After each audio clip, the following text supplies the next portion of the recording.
Hürmetlik vatandaş bugün çislağı 2022 yıl 8. ayının 3. günü. Leksiyamızın devamı vatandaşım.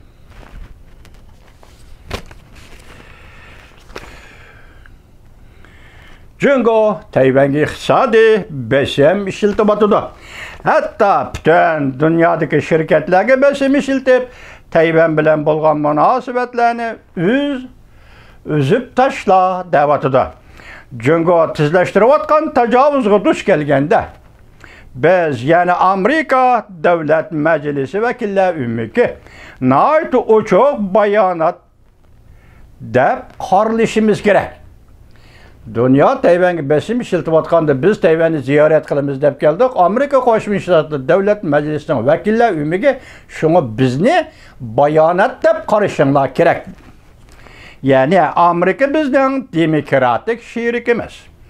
Tayvan bilan bir saf turib o'zini va erkinlikni qo'g'daydi deb qaralishi kerak.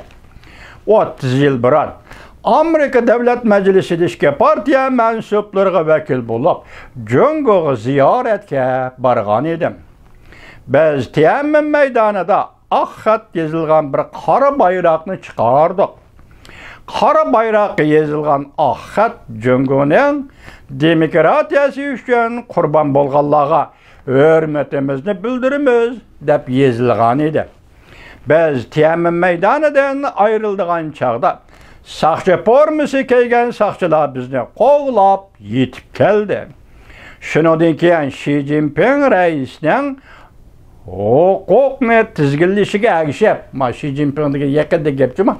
Shundan keyin Xi Jinping raisning huquqni tizginlashiga ergishib, Jungo'da aslida xarablashgan kishilik huquq xotirasi ve kanun sel qaraydigan ahvoli holati hozirgacha davomlashib keldi.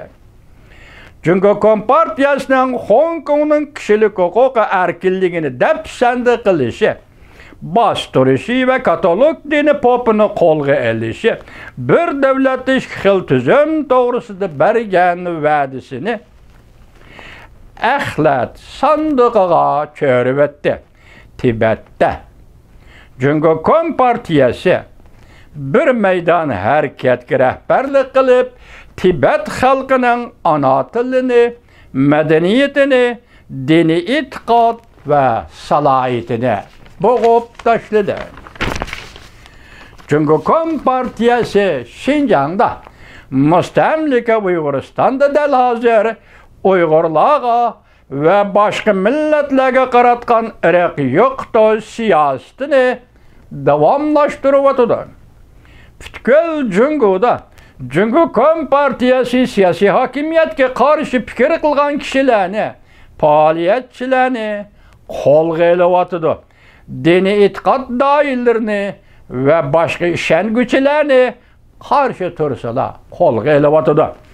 Jungo Kompartiyasi Tayvanning demokratiyasiga davomli tahdid soladigan bo'lsa, biz Amerika Qo'shma Shtatlari qo'l qo'yishtirib, qarab tura olmaydi. 3 yerda takrorlanadi juma.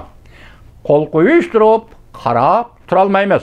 Amaliyotda bizning Tayvanni ziyorat qilishimiz dunyo mustabidizm bilan demokratiyani tanlaydigan paytga to'g'ri keldi.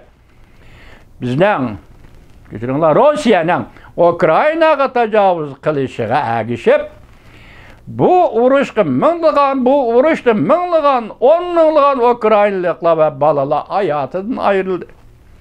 Amerika va bizning do'stlarimiz shuni uchuq tushunib olishi kerakki, biz mustabidlarga hargiz taslim bo'lmaymiz.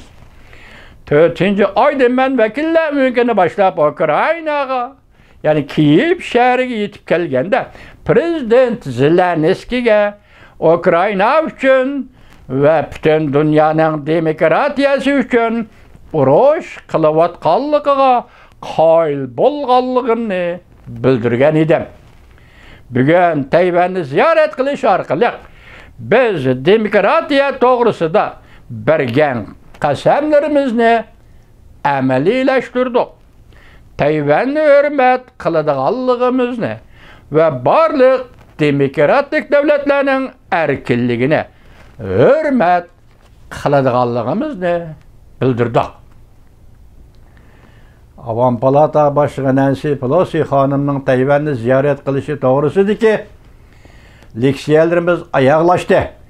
Yani bir cümle muhbirleri kütüveliş yığınında Prezident Tsai Ing-wen bilen Nancy Pelosi hanım muhbirlerinin soğallarına cevap bergende Avam Palata Başkanı Nancy Pelosi hanım Prezident Tsai Ing-wenni prezident dep atadı.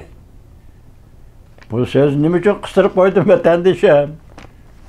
Bu gapning, bu qatnashning ostida hikoya bor vatandoshim. Shunga men sizga qistirib qo'ydim. Xushvaqt bo'linglar vatandoshlar. Endi biz Alloh xolasa davomli o'sha to'g'rida, ko'p so'zlaymiz vatandoshlar.